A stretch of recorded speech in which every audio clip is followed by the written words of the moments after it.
गांव पंचायतन पद्धति द्रविड़ संस्कृति की शासन व्यवस्था मूलतः गणतांत्रिक स्वरूप की थी। गणतंत्र का अर्थ है एक ऐसी व्यवस्था जो जनता के द्वारा और जनता के लिए संचालित होती है। इस पद्धति में गांव के सभी लोग बहुमत से योग्य व्यक्तियों का चयन करते थे। उन चुने गए व्यक्तियों के मार्गदर्शन में गांव के प्रमुख लोग एक साथ बैठकर निर्णय लेते थे। इसी प्रक्रिया को गावहाटी में गांव पंचायतन कहा गया है। इस पद्धति में स्वशासन को विशेष महत्व दिया गया है।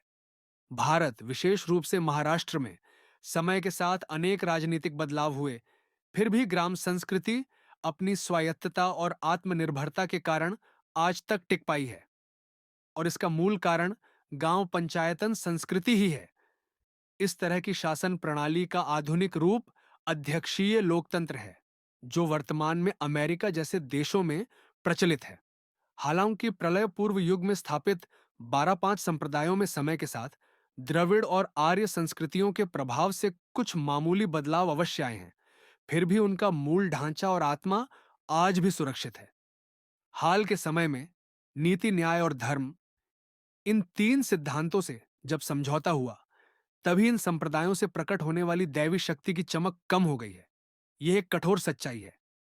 फिर भी यदि गांव के सभी लोग एकमत होकर एक नियम, एक संकल्प के आधार पर न्याय, नीति और धर्म का पालन करें, तो यह दैवी शक्ति पुनः पहले जैसी प्रभावशाली रूप में प्रकट हो सकती है।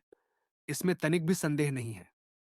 अगर हमें उस दिव्य शक्ति को पुनः प्राप्त करना है, तो हमें नियम से अनुशासन पूर्वक जीना होगा।